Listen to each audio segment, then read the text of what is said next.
So Antifa, the movement that has the words anti-fascism in its title, your proposal is they're actually acting in fascist ways by closing down free debate, by engaging in disorder and chaos and that sort of thing. Is that your claim? Absolutely.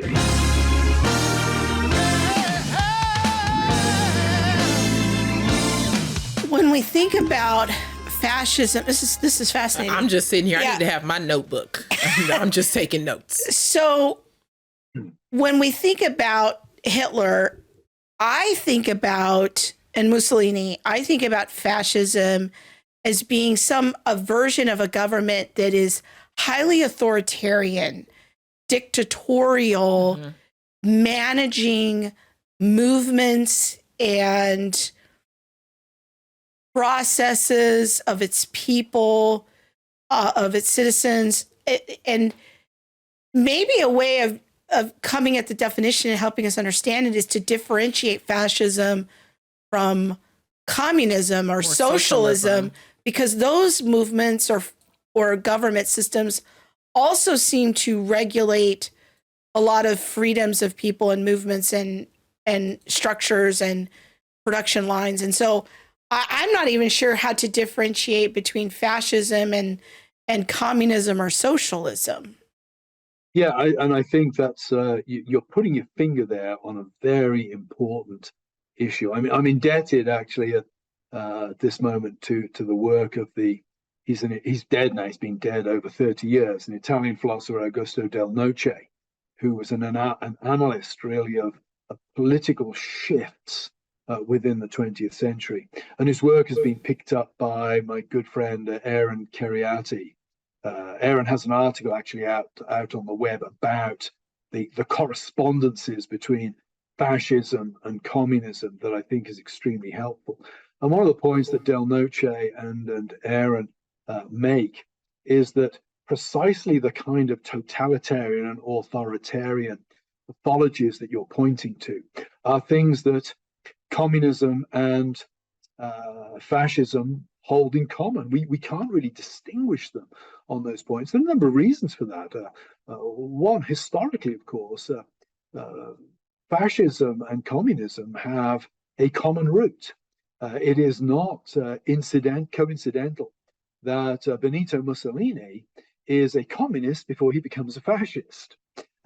There are certain parallels between Marxist philosophy and fascist philosophy, not least their essential moral relativism, not least their iconoclastic attitude towards the past, not least their concern to be liberated from the constraints of the past, that bind the two things together.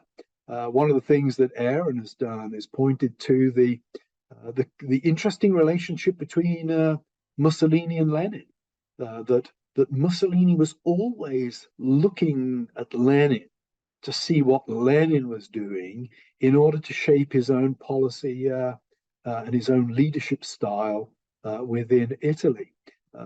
Fascism and communism both reject any kind of higher sacred order for organizing society. It becomes a matter of historical relativism and of remaking society based on the human will. So I think that the idea that we can clearly distinguish in historical reality communist and fascist regimes is it's impossible.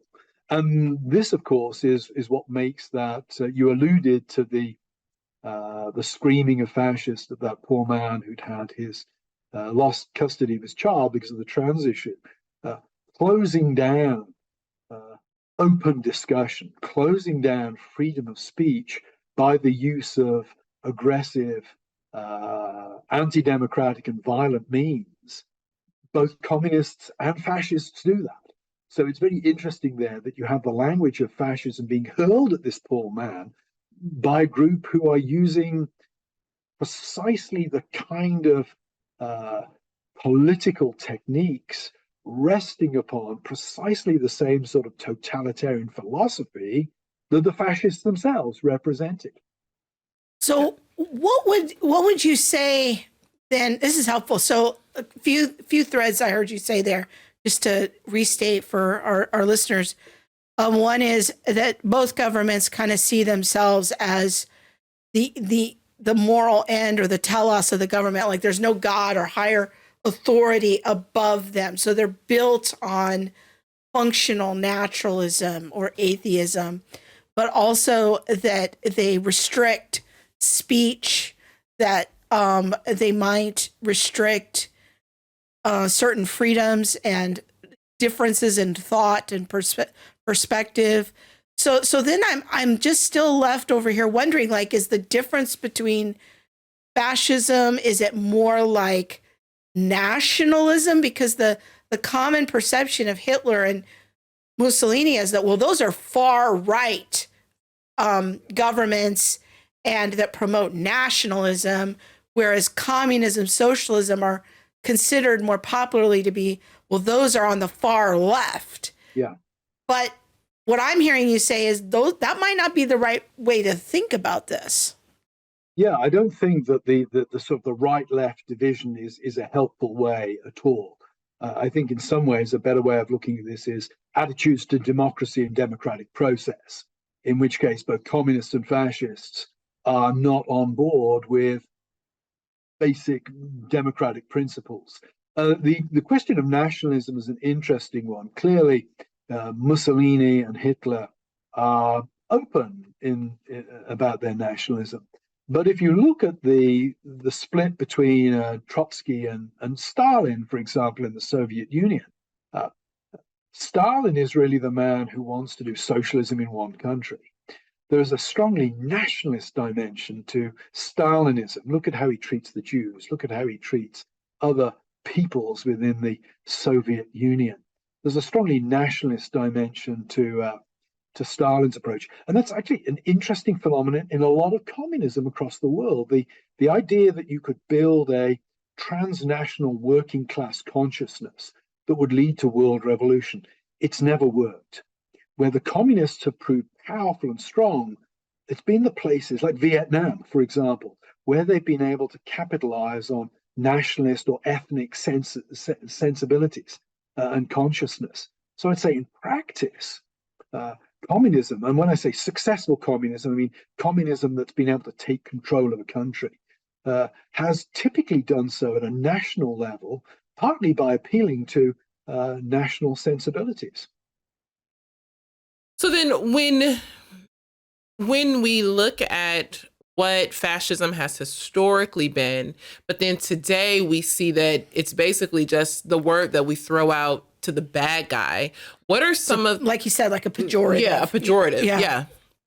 What are, go ahead. I was going to say, it's a way of, if you can put the label fascist on somebody, you've essentially discredited them. Mm-hmm. So you don't have to listen to them anymore. It's like saying that, well, you're just Hitler. Yeah, it's a classic fascist technique.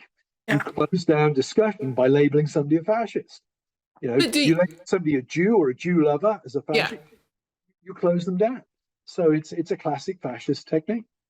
So what you're saying is that fascism in technique may not have changed in regards to totalitarianism, in regards to shutting down conversations and things like that. It's just being used differently. Yeah, I think some of the most fascist organizations in terms of method and approach and attitude are the Antifa groups in the United States. They may call themselves anti-fascist, but they want to burn it down. They have no respect for established institutions. They want to close down free discussion. These are all traits of fascism. So I don't think that the left-right divide is a helpful way, really, of thinking about fascism today.